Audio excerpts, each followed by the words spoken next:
My 3 children attend a Montessori school. And recently, a fellow parent told me of her own bright, engaged, inquisitive son who had attended Montessori for a few years until a job loss in the family forced her to enroll him in a nearby, free, conventional public school. As she picked him up from his new bus stop, day after day, she began to notice something. She said, "I saw the light in his eyes dimming. His flame was extinguishing." She didn't talk about her son's grades at the new school, nor about the teacher qualifications, class size, or extracurricular activities. She didn't talk about how he would compete with China or increase our GDP. She talked about the flame inside him, dimming, extinguishing.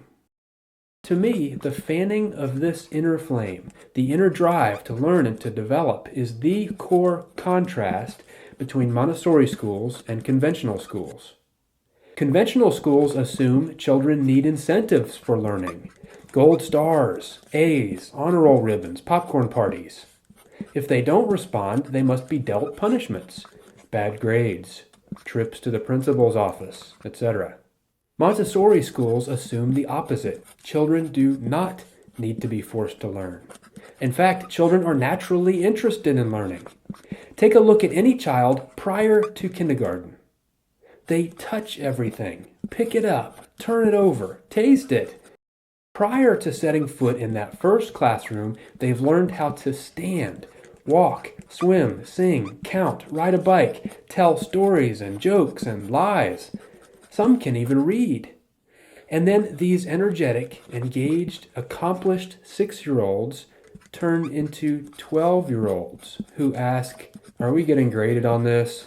Or, "Is this going to be on the test?"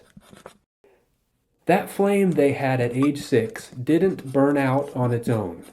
We smothered it. In contrast, Montessori schools stoke that flame by promoting hands-on, self-paced, collaborative, challenging, and joyful learning. They encourage divergent thinking instead of convergent thinking, innovation instead of standardization. Montessori does all this with no grades, no tests, no homework. How? Well, out of many reasons, here are 2. Mixed-age classrooms. Montessori classrooms have 3-year age ranges. 3 to 6-year-olds in one class, 6 to 9-year-olds in another, and so on.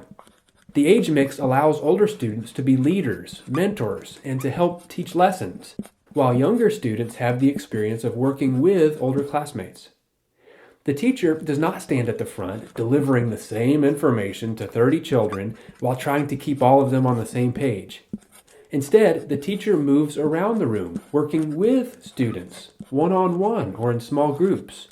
The age mix allows a child working on, for example, addition, to sit near another student working on multiplication. Each can see not only what they'll be doing in the near future and where they've been in the past, but why they're learning what they're learning and how it fits into the big picture. Seeing the big picture allows students to take ownership of their learning, a critical element in fostering each child's natural learning desire. Which leads to point 2, grabbing that student's interest while it's hot. A Montessori teacher told me about an 8-year-old girl in her class interested in long division. After demonstrating some examples, the teacher watched the girl create her own simple division problem.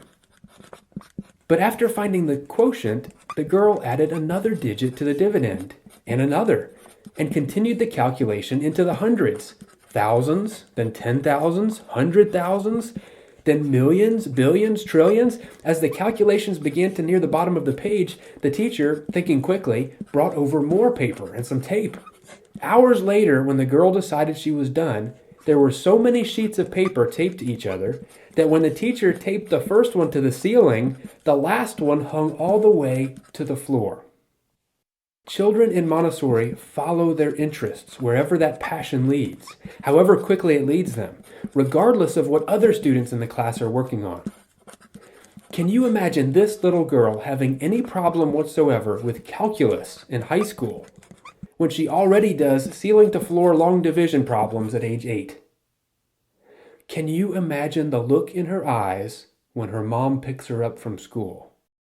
Montessori is the best method of schooling I have found for children to joyfully and effectively learn independence, responsibility, self-discipline, leadership, initiative, strong academics, and a lifetime love of learning. I urge you to visit a Montessori classroom to see for yourself. Sit in a class for 30 minutes. See the light in the children's eyes.